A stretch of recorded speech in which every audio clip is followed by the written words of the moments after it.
out the hook while Muhammad revolves it. Baby.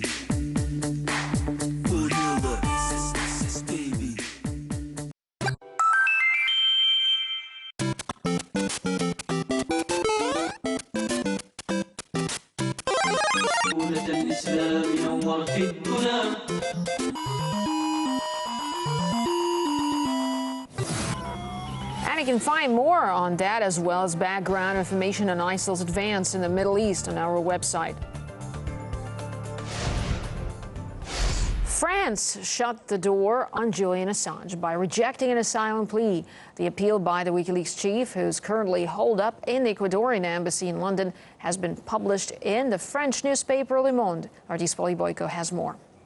Julian Assange wrote an open letter to the French president. He urged him to make a symbolic gesture by welcoming him into his country. But unfortunately, it didn't help his case, because pretty much immediately after that open letter was published, the French president's office put out a statement saying that it had reviewed Julian Assange's asylum plea and then rejected it. Their statement said that the situation of Mr. Assange doesn't present any immediate danger, and furthermore, he is subject to a European arrest warrant. There is support for Julian Assange among the French public. Recently, WikiLeaks revealed that the US National Security Agency had been spying on President Hollande and on the two previous French presidents as well, and that caused a bit of uproar in France. A number of French celebrities and cultural figures have signed a petition urging the French government to give asylum to Julian Assange. They've also launched a public petition. Julian Assange is still stuck inside London's Ecuadorian embassy. He's wanted for questioning by Swedish authorities over sexual allegations, and he's said on numerous occasions that he's very concerned that if he does travel to Sweden to answer those questions, then he could be extradited over to the US, where he's been under investigation by the US Department of Justice and by the FBI since 2010, when WikiLeaks published its diplomatic cables. So it's back to the drawing board for Julian Assange. And joining me now is Alain Corvez, former advisor to the French Ministry of Defense and Ministry of the Interior. Thanks so much, Mr. Corvez, for joining us here on IT International to discuss this. So France's rejection was very swift. Did they even consider giving asylum to Julian Assange? I didn't catch very well your question. I think you asked me if the sure, yes. You know, Julian Assange wrote a letter, and which was published in Le Monde. But France's rejection was very swift. Why was it so fast? It almost seems like they didn't even consider giving asylum to Assange. Is that so? Yes. I think that this situation has been prepared before. That's why the answer came so quickly after the letter of Julian Assange. And this is a shame for France. I think that shows that our authorities are completely under the command of the American president and his administration. This is completely just after knowing that the NSA in the United States spied our presidents. This is unacceptable, such a reaction. And I think in the French opinion, most of the people are thinking like me. But what if would their response would have been different if, for example, Assange chose a different way instead of, say, directly appealing to the French president, if he chose the official route, so to speak? Do you think the answer would have been different? No, I think the answer would not have been different because it's will of the French government to refuse this asylum to Julian Assange. You know, I'm sure you know that our Minister of Justice just some time ago was asked by journalists about this request by Julian Assange, they asked her, she is Madame Taubira, she asked her if Mr. Assange asked for asylum in France, what will you do, and what do you think about that?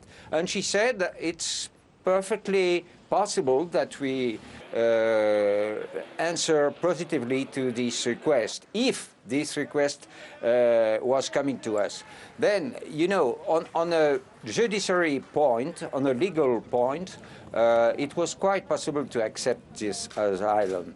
But I think that the government was aware of this, that this request could happen, could come, and that's why the answer was so quick. I think 1 hour after receiving the letter from Julian Assange. Well, you said that, for the procedure. You said that they could actually predict this. Yes. Sir, let me just quickly ask you one more question here. You see, you said that the French government kind of knew that this could be coming from Julian Assange. That's why they answered it so quickly. But, you know, last week when we learned about the revelations on NSA spying on the French elite, political elite there, you know, let's talk about the impact of these revelations on the relations between France and the United States. Do you think that those revelations have had an impact? Or, you know, it doesn't seem that they damaged their relationship, at least on the surface. What are your thoughts? Very briefly, if you could. I think this had a big impact on the public opinion in France.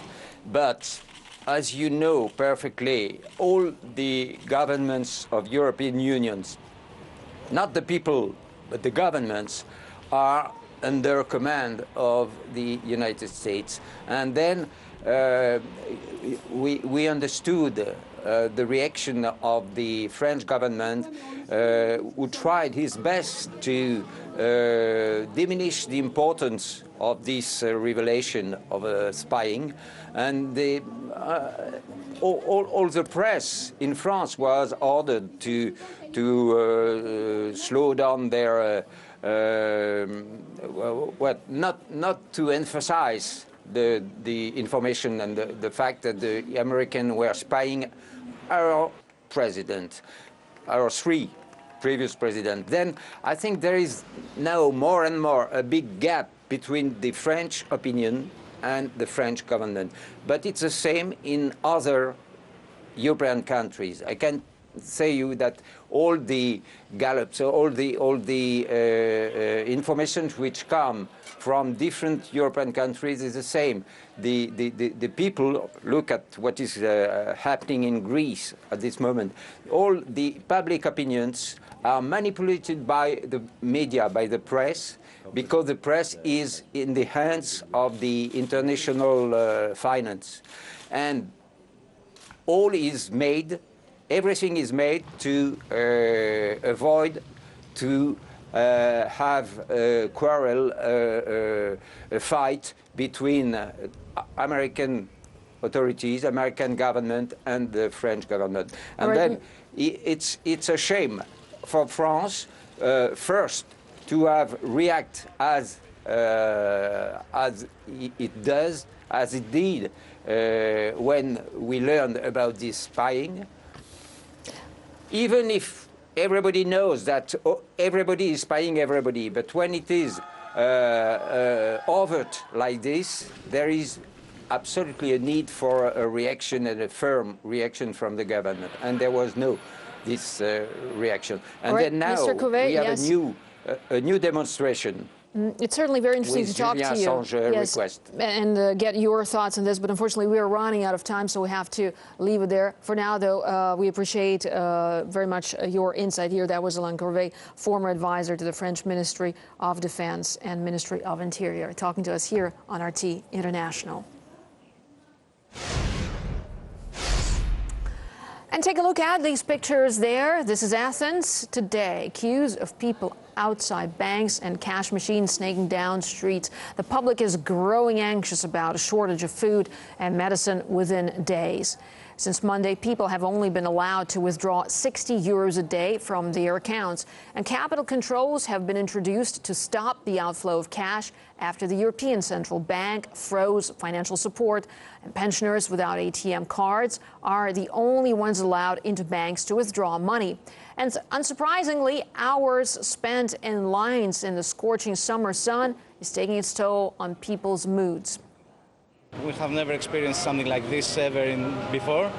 The people are a little bit terrifying because they are afraid about the next day.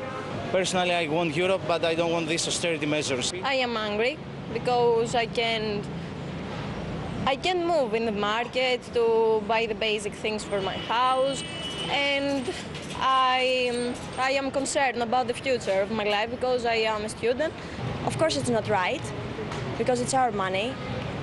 Could have been worse, but it's already bad. Now, 3 days after Greece missed the repayment deadline on its debt to the IMF, the European Financial Stability Facility has used the word default in reference to the current situation, making it the first EU institution to do so. However, it hasn't requested immediate repayment of its loans. Some experts believe such a request could have prompted an immediate Grexit. But French economist Jacques Sapir says there's immense pressure coming. Brussels ahead of the referendum.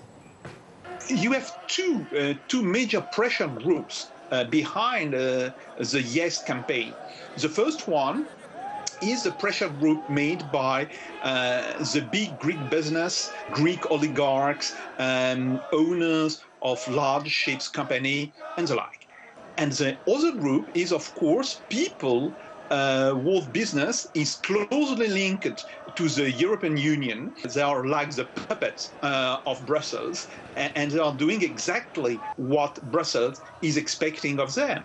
There have been a very, very strong intervention from European people, be it Mr. Juncker, Mr. Dijsselbloem, the president of the Eurogroup, Mr. Martin Schulz, of course, the president of the Greek parliament, and they have all called for a yes vote and for an overturning of the democratically elected Greek government. Well, the Greek referendum will take place in less than 48 hours this Sunday. And the only question the Greeks will be asked is whether the country should or should not accept economic proposals put forward by international creditors.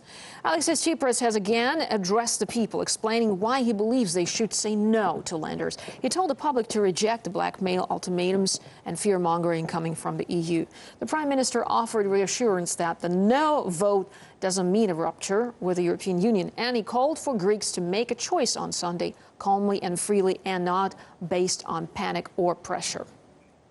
Meanwhile, reports coming from the Greek cabinet of ministers suggest the government will be forced to resign if a significant majority of voters say yes to accepting creditors' demands in Sunday's referendum. And the Greek crisis showed the future looks bleak not only for Athens, but for the whole Eurozone. Earlier, we spoke with one of the architects of the Euro, Bernard Liatar, who thinks hardline negotiators are only twisting the knife. There is a game of chicken being played on both sides. In other words, it's clear that we're risking not only the Greek economy, but a contagion process in other parts of Europe. And that is precisely what everybody's trying to avoid. And by playing very tough in negotiations is not an appropriate way to